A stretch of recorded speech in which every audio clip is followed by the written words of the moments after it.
Hello everyone. So லைஃப்பில் எல்லாருமே ஒரு சுச்சுவேஷனில், அதாவது எல்லாருமே யோசிச்சிருக்கோம், ஏன் கவர்மெண்ட் வந்து மணியை பிரிண்ட் பண்ணி ஏன் எல்லாருக்கிட்டையும் கொடுக்கக்கூடாது? ஸோ ஏன்னா வந்து கவர்மெண்ட் அண்ட் ஆர்பிஐ இவங்க தானே வந்து மணி பிரிண்ட் பண்ணுறாங்க. ஏன் மணி பிரிண்ட் பண்ணி எல்லாருக்கிட்டையும் கொடுக்கக்கூடாது? எத்தனை ஏழை மக்கள் இருக்காங்க நம்ம நாட்டில். அண்ட் இப்போ பேண்டமிக் சுச்சுவேஷன்லாம் கூட பார்த்திங்கன்னா வந்து நிறைய பேருக்கு வேலை இல்லை, வேலை போயிடுச்சு, கையில் பணம் இல்லை. ஸோ இந்த மாதிரி டைம்லாம் ஏன் வந்து கவர்மெண்ட் வந்து மணி பிரிண்ட் பண்ணி மக்கள்கிட்ட கொடுக்கக்கூடாது? அப்படி கொடுத்தா என்ன ஆகும்? அதுதான் வந்து நாம் வந்து இந்த வீடியோவில் வந்து பேச போகிறோம்.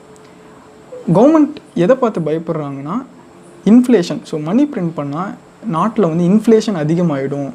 அதனால தான் வந்து கவர்மெண்ட் வந்து மணி பிரிண்ட் பண்ணி எல்லாருக்கிட்டையும் வந்து கொடுக்குறதில்ல. தேவைக்கு மட்டும்தான் மணி பிரிண்ட் பண்ணுவாங்க. எல்லாருக்கிட்டையும் மணியை பிரிண்ட் பண்ணி அளவுக்கு அதிகமாகலாம் கொடுக்குறதில்ல. இன்ஃப்ளேஷன்னா தமிழில் வந்து பண வீக்கம்னு சொல்லுவாங்க, விலைவாசி உயர்வு. இப்போ இந்தியாவில் சராசரியாக இந்தியாவில் இந்த வருஷம் பார்த்திங்கன்னா இன்ஃப்ளேஷன் ரேட் 4-5% இருக்குது.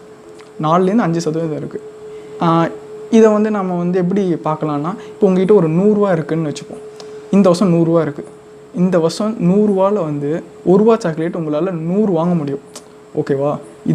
இதே இன்ஃப்ளேஷன் ரேட் 4-5% அடுத்த வருஷம் இதே 100 ரூபாவில் உங்களால் 96 சாக்லேட் தான் வாங்க முடியும்.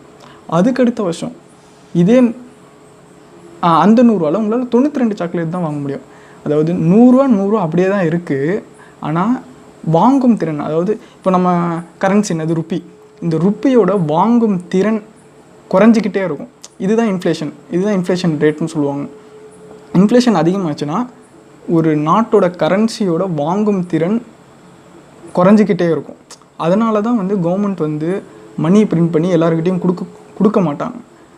இப்போது இந்த சாக்லேட் சொன்னல இந்த எக்ஸாம்பிளுக்கு. ஸோ இப்போ இந்த வருஷம் 1 ரூபா இந்த சாக்லேட் இருக்குன்னா அடுத்த வருஷம் இப்போ இன்ஃப்ளேஷன் ரேட் 4-5% இல்லை. ஸோ அடுத்த வருஷம் இந்த சாக்லேட்டோட ரேட் என்னென்னா 1 ரூபா 4 பைசாலேருந்து 5 பைசா இருக்கும். இது அடுத்த வருஷம் 1 ரூபா 8 பைசாலேருந்து 10 பைசா இருக்கும். யாரும் இப்போல்லாம் வந்து பைசா கணக்கு பார்க்குறது இல்லை. இருந்தாலும் வந்து ஒரு எல்லா பொருட்களையும் கணக்கு பண்ணி அதில் ஒரு ஆவரேஜாக கணக்கு பண்ணுறப்ப நமக்கு வந்து வருஷத்துக்கு 4-5% இன்ஃப்ளேஷன் ரேட் வருது. ஓகேவா? இப்போ வந்து நம்ம ஒரு சினாரியோ பார்ப்போம். இப்போ நான் ஒரு சினாரியோ, ஒரு கவர்மெண்ட் வந்து எல்லாருக்கும் மணி பிரிண்ட் பண்ணி எல்லாரோடைய பேங்க் அக்கௌண்ட்லேயும் நாளைக்கு ஒரு 1 லட்சம் போடுறாங்கன்னு நம்ம வந்து ஒரு பேச்சுக்கு வச்சுப்போம். ஓகேவா? அப்படி வச்சுக்கிறப்ப அப்படி வந்து என்ன ஆகும்? அப்போது நாளையிலேருந்து என்ன ஆகும் என்ற பார்க்குறப்ப கண்டிப்பாக வந்து 1 லட்சத்தை நம்ம வந்து சும்மா இருக்க போதில்லை. ஏதாச்சும் ஒரு பொருள், நம்மளுக்கு பிடிச்ச பொருள் போயிட்டு வாங்குவோம். கண்டிப்பாக கரெக்டாக பிடிச்ச பொருள் வாங்குறப்ப அதையும் நம்ம வந்து இன்னும் கிளியராக சிம்பிளாக இப்போ ஒரு ஸ்மார்ட் ஃபோன் கடை, ஒரு ஃபோன் கடைக்கு போகிறோம். ஓகே, இப்போது எல்லார்கிட்டையும் 1 லட்சம் இருக்குது.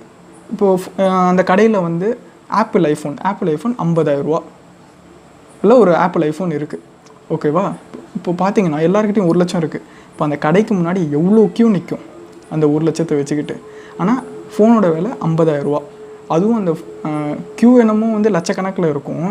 ஆனால் அந்த கடையில் இருக்கிற ஸ்டாக், அந்த ஃபோன் எத்தனை இருக்குன்னா ஒரு 1000லேருந்து 10,000 வச்சுப்போம். எவ்வளோ தான் ஃபோன் இருக்குது. ஆனால் அந்த கடைக்கிட்ட க்யூ எவ்வளோ நிற்குதுன்னா லட்சக்கணக்கில் க்யூ நிற்குது. இப்போது எல்லாருக்கும் இந்த மாதிரி ஃபோனை கொடுக்க முடியுமா? ஏன்னா ஸ்டாக்கே கிடையாது. ஆனால் வந்து நான் அந்த பணத்தை வச்சுக்கிட்டு இத்தனை க்யூ நிற்குது. ஸோ கடைக்காரர் என்ன பண்ணுவார், இல்லைன்னா அந்த ஃபோன் தயாரிக்கிறவர் என்ன பண்ணுவார், ஓகே டிமாண்ட் வந்து இன்க்ரீஸ் ஆகிடுச்சு, டிமாண்ட் ஜாஸ்தி ஆகிடுச்சு, நாம் ஏன் ஃபோனோடைய விலையை ஏற்றக்கூடாது சொல்லி என்ன பண்ணுவாங்க, 50,000லேருந்து ஃபஸ்ட்டு ஒரு 25,000க்கு ஏற்றுவாங்க. அப்போவாச்சும் வந்து ஓரளவுக்கு வந்து மக்கள் வந்து போகிறாங்களா பார்த்திங்கன்னா அப்போவும், ஏன்னா 1 லட்சம் இருக்குது மக்கள் கையில், அப்போவும் ஒரு பெரிய க்யூ நிற்கும். ஓகேவா? அப்படி பெரிய க்யூ நிற்கிறப்ப சரி இன்னும் நம்ம ஏற்றுவோம், இன்னும் டிமாண்ட் இன்னமும் இருக்குது, இன்னமும் நம்ம வந்து விலையை ஏற்றுவோம்னு சொல்லிட்டு ஃபோனை 1 லட்சம் ரூபாய்க்கு ஏற்றிருக்காங்க. ஸோ இதுதான் இப்போ நம்ம சிம்பிளாக பார்த்தோன்னா அந்த 1 லட்சம் மக்கள்கிட்ட கொடுக்கறதுக்கு முன்னாடி ஃபோனோட விலை வெறும் 50,000 ரூபா தான். ஆனால் 1 லட்சம் மக்கள் கிட்ட கொடுத்தனும் இந்த ஃபோனோட விலையே 1 லட்ச ரூபா ஆகிடுச்சு. அதாவது கிட்டத்தட்ட 100% இன்ஃப்ளேஷன், 2 மடங்கு இன்க்ரீஸ் ஆகிருக்கு ஃபோனோட விலை. இதுதான் வந்து இதனால தான் வந்து என்ன பண்ணுவாங்க, எல்லார் கையிலையும் அளவுக்கு அதிகமாக வந்து மணியை பிரிண்ட் பண்ணி கவர்மெண்ட் வந்து கொடுக்குறது இல்லை. ஏன்னா எப்போவுமே வந்து டிமாண்டுக்கு ஏற்ற அளவுக்கு தான் சப்ளை இருக்கணும்னு சொல்லுவாங்க. ஸோ எந்த அளவுக்கு டிமாண்ட் இருக்கோ அந்த அளவுக்கு தான் மணியை கூட பிரிண்ட் பண்ணுவாங்க. இப்போது அது வந்து உதாரணத்துக்கு என்ன சொல்லுவாங்கன்னா, ஒரு நாட்டில் வந்து எந்த அளவுக்கு உற்பத்தி திறன் இருக்கோ, எந்த அளவுக்கு வந்து பொருட்கள் உற்பத்தி பண்ணுறாங்களோ அதை வச்சு தான் ஒரு நாட்டில் மணி பிரிண்ட் பண்ணுவாங்க. இதுக்கு முன்னாடி 1980ஸ்க்கு முன்னாடிலாம் ஒரு நாட்டில் வந்து கோல்டு ரிசர்வ் எவ்வளோ இருக்கோ அதை வச்சு வந்து மணி பிரிண்ட் பண்ணுவாங்க. ஆனால் எல்லா நாட்டிலையும் வந்து கோல்டு ரிசர்வ்லாம் கிடையாது. சில நாடுகளில் தானே கோல்டு ரிசர்வ்லாம் இருக்குது. அதனால் என்ன பண்ணாங்க, காமனாக வந்து உங்கள் நாட்டோட மேனுஃபேக்சரிங் திறனை வச்சு தான் மணியை வந்து பிரிண்ட் பண்ணிக்கலாம் அப்படின்னு சொல்லிட்டு எல்லா நாடுகளும் சேர்ந்து ஒரு 1970 1980க்கு மேலே கொண்டு வந்தாங்க. ஸோ அதனால் ஒரு நாட்டில் எவ்வளோ உற்பத்தி பண்ணுறாங்களோ அதுக்கேற்ற மாதிரி தான் மணி பிரிண்ட் பண்ணுவாங்க. சரி, இந்த மாதிரிலாம் நடக்குமாடா? இந்த மாதிரி மணியெல்லாம் பிரிண்ட் பண்ணி கவர்மெண்ட் வந்து இது வரைக்கும் ஏதாச்சும் ஒரு கவர்மெண்ட் வந்து இதுமாரி மக்களுக்கு கொடுத்துருக்காங்களா? மணியை பிரிண்ட் பண்ணி அளவுக்கு அதிகமாக கொடுத்துருக்காங்களான்னு கேட்டிங்கன்னா ஹிஸ்ட்ரியில் நிறையா தடவை நடந்திருக்கு. அதாவது உலகப்போர் சமயத்துலலாம் நடந்திருக்கு. அதுவும் பார்த்திங்கன்னா இப்போ ரீசெண்டாக பார்த்திங்கன்னா ஜிம்பாப்வேலையும் வெனிசுலாலையும் நடந்துச்சு. வெனிசுலாவில் நடந்தது ஆயில் கிரைசிஸ், அதை பற்றி நம்ம வேறு வீடியோவில் பார்ப்போம். ஜிம்பாப்வேல என்ன நடந்துச்சுன்னா, ஜிம்பாப்வேல ஒரு 1990களில் என்ன ஆச்சுன்னா, ஜிம்பாப்வே நாட்டு மேலே அவ்வளோ கடன் வாங்கியிருந்தாங்க வேர்ல்டு பேங்க்கிட்டையும் மற்ற நாடுகள்கிட்டையும். அது மட்டும் இல்லாமல் விலைவாசி உயர்வு, வேலையின்மை, பசி, பஞ்சம் இதெல்லாம் நிறைய இருந்துச்சு 1990ல். இதனால வந்து கவர்மெண்ட் என்ன பண்ணுவாங்க, சரி இதெல்லாம் நம்ம போக்கணும்னா மணியை பிரிண்ட் பண்ணி எல்லார் கையிலையும் மணியை கொடுத்துருவோம், அவங்கவுங்க என்னென்ன வேணுமோ அவங்க வாங்கிப்பாங்களே, தப்பாக கணக்கு போட்டு மணியை பிரிண்ட் பண்ணி எல்லார்கிட்டையும் வந்து பணத்தை வந்து டிஸ்ட்ரிபியூட் பண்ணாங்க. அப்போது என்ன ஆச்சுன்னா,